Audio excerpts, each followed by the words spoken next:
Okay, good morning, dear students. Today we will discuss about deuteron problem. Before that, let us see why we have to study or giving the importance to deuteron nucleus. As you know, deuteron is the nucleus of deuterium atom. It consists of its nucleus consists of one proton and one neutron. Before studying that, let us recap or let us list out some properties of deuteron. Okay. As we know, in nature, we have four interactions, that is strong interaction, weak interaction, electromagnetic interaction, and the gravitational interaction. When you consider the gravitational interaction, which one is the weakest one among four? And strong interaction is the strongest among the four. See, when you consider the nucleus consists of protons and neutrons. Protons are positively charged particles. Neutrons are electrically neutral. As we know, like charges get repelled, but some sort of force is acting on these nucleons that keep the nucleons bind together. This interaction is nothing but a strong interaction. The force responsible for this we are calling as a strong force, or we know that one is the nuclear force. So that means strong force is the strongest force we know of. The strong force is 100 times stronger than Coulomb force, that is electrostatic force, and it is 10 to the power 40 times stronger than the gravitational force. See, since this force keeps the nucleons together, we can say that strong force is attractive in nature. So it keeps the nucleons together. That means like charges repels, protons try to repel from each other, but this force overcomes the repulsive force between the protons in a nucleus. Next is the strong force has a strong short range force. It is not beyond distances of 2 Fermi. That means what? See, when you consider a particular nucleon, it will not interact with all other nucleons present in the nucleus. It will interact with only those nucleons which surrounds the nucleon we have considered. That means it will interact with the nearby or its neighbors with limited number. The strong force is independent of electrical charges. That means the strong force between protons and neutrons is the same. See, when you consider 2 helium-4, which consists of what? 2 protons and 2 neutrons in the nucleus. That means we can observe that in lighter nuclei, number of neutrons is equal to number of protons. But if you observe the heavy nuclei like 92 uranium-238, here you can observe the neutron excess. That means number of neutrons is more compared to number of protons. Why this happened? It is because In heavier nuclei, what happens? The number of protons increases. If number of protons increases, what happens? The repulsive force among them also increases. That means there is large repulsive force is acting and try to keep the protons away from each other. So in order to bind these protons together, neutron number is increased. That means more number of neutrons are interacting with these protons, and neutron proton interaction increases. That means the attractive force between them increases. Because of that, protons bind together. Next point is the strong force saturates. What do you mean by this? Strong force has the saturation property. That means the measured binding energy per nucleon is independent of the number of nucleons. That means what? If you consider 2 helium-4 or 6 carbon-12, let us say binding energy per nucleon is say about 8 million electron volt. That means either you consider the helium, or if you consider the uranium, the required binding energy or the energy needed to separate them is say 8 million electron volt. That one we have discussed in the binding energy curve. That means binding energy per nucleon remains a constant. That means what? A particular nucleon is not interacting with all other nucleons present in the nucleus. It is interacting only with limited number of nucleons. So that means what? As already we have mentioned, these nucleons is having short range nature of the strong force. See, the lightest nucleus in which the strong force plays a role is the deuteron. It is the lightest nucleus, right? Because when you consider the hydrogen, which consists of only one proton in the nucleus, that's all. But when you consider the deuteron, which consists of one proton and one neutron, therefore we can study about the properties of the nucleus by considering this. So here, when you consider the deuteron nucleus, proton is positively charged particle, neutron is electrically neutral.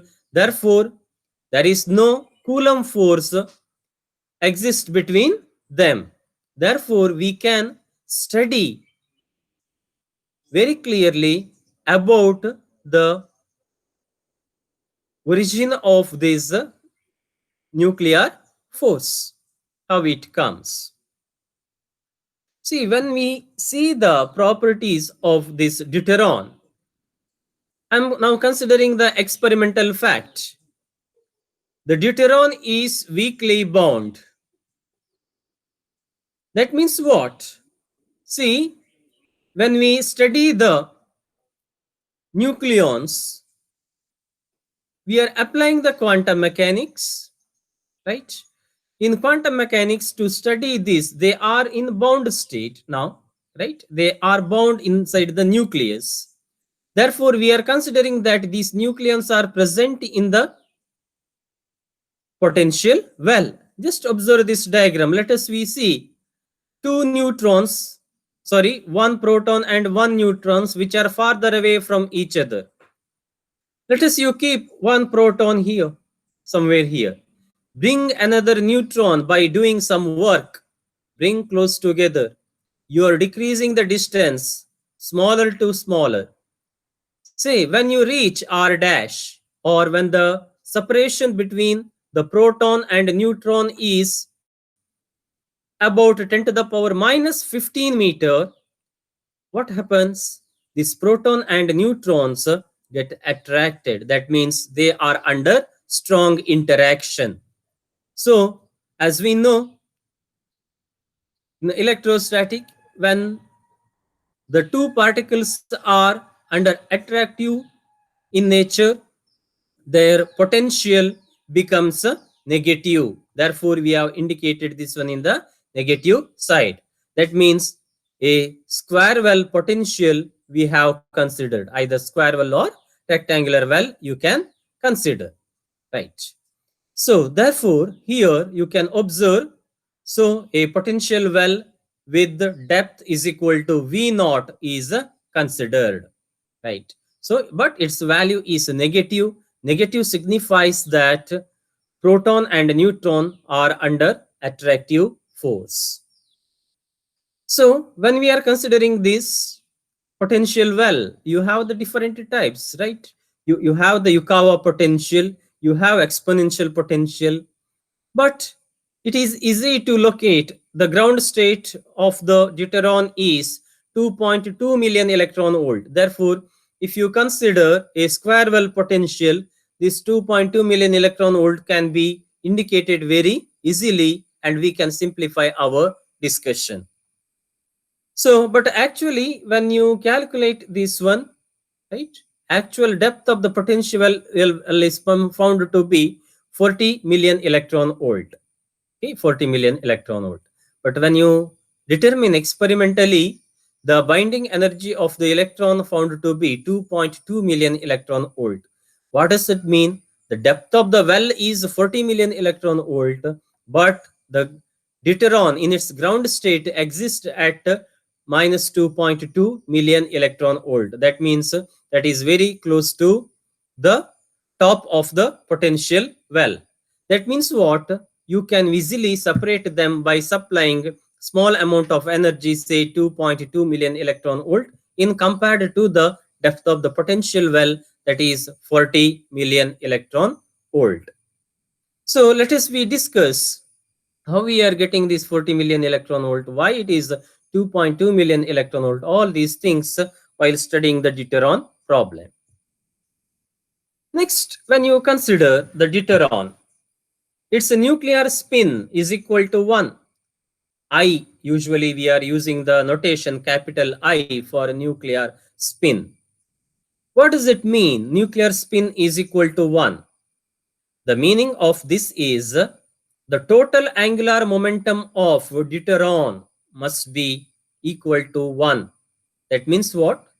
In the units of h cross, when you say the total angular momentum is equal to 1 into h cut or h cross. H cut means h by 2 pi. So therefore, what you mean by total angular momentum? It is the vector addition of orbital angular momentum and spin angular momentum. So when you consider the spin of the nucleon, that is a proton and a neutron, proton has the spin is equal to half. Similarly, neutron has the spin equal to half. That means spin of each nucleon is equal to half. So what should be the net spin, total spin of two nucleons, vector addition? If two spins are parallel, then you can add it half plus half, that is equal to 1. If the two nucleons are anti-parallel, then what happens? Half minus half, 0. That means total angular spin momentum either 0 or 1. Now question is, what happens if you consider if s is equal to 0, total spin is equal to 0. But as you know, experimentally we have determined nuclear spin is equal to 1. Nuclear spin is equal to 1 means I is equal to what? S plus L. If S is equal to 0, what happens? Orbital angular momentum L is equal to 1. Orbital angular momentum quantum number becomes 1. So, but this is not allowed. Why? This value L is equal to 1 is not allowed. Why? S is equal to 0 and L is equal to 1, but I is equal to 1. This state is not allowed. Why it is not allowed? It is due to parity of the deuteron. As you know, the particles are having the odd parity or even parity. But when you determine the parity of the deuteron, it is having even parity. So how you can check? By knowing the orbital angular momentum or orbital angular momentum quantum number L, whether the parity is even or odd. That means parity is equal to minus 1 to the power L. If L is equal to 1, parity becomes minus 1. That means it is having odd parity. But experiment shows that deuteron is having even parity. Therefore, S is equal to 0, L is equal to 1 state is not allowed. So thus, we conclude that total spin must be 1.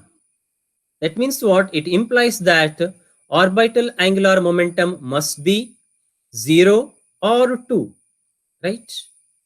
So total spin, that means what?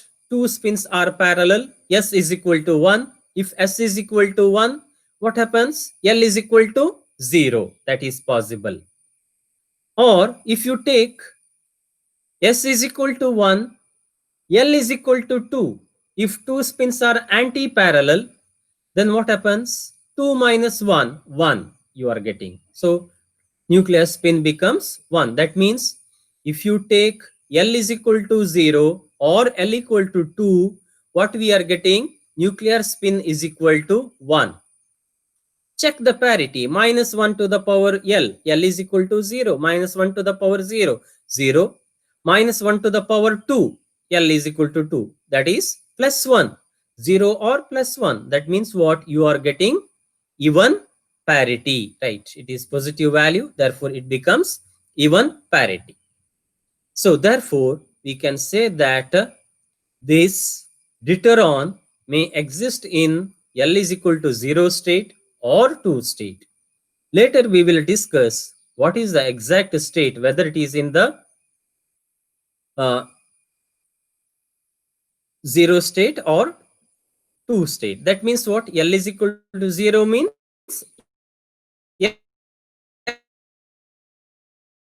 S state.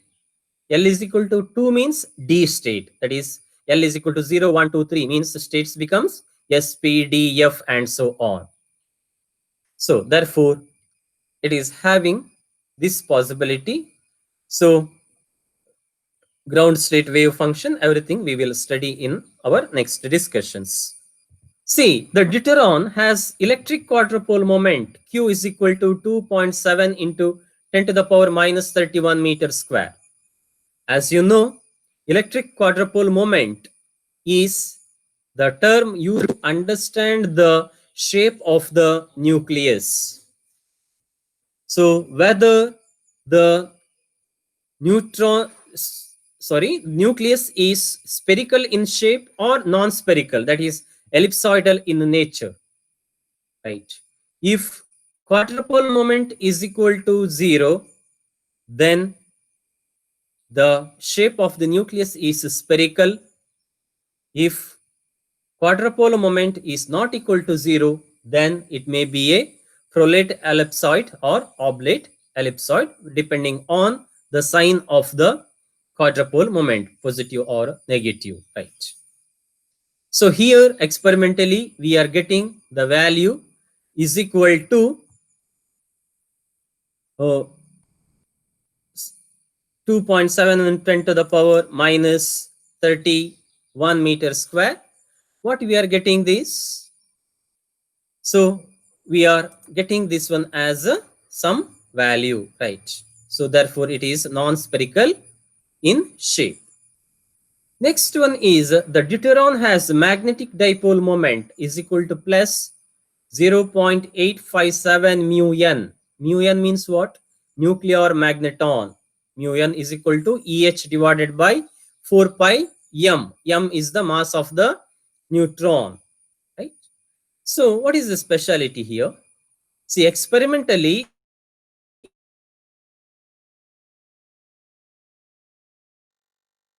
when you consider the deuteron nucleus and when you determine the magnetic dipole moment, then plus 0.857 mu n value we are getting. So due to what? Magnetic dipole moment of the proton plus magnetic dipole moment of the neutron. Now theoretically you can add magnetic dipole moment of the proton is how much? Magnetic dipole moment of the neutron is how much? Add the two and compare that result with this experimental value.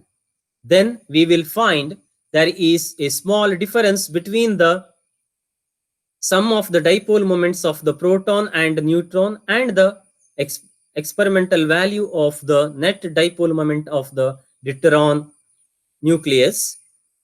We are observing why this difference exists. All these things we have to study. So deuteron has a charge distribution with radius of 2.1 Fermi. That means radius of the deuteron nucleus is equal to 2.1 Fermi. So we will study about all why these differences, how the deuteron exists in its ground state, why the quadrupole moment is not equal to 0, or why we are getting that value. Everything we will study in our next class.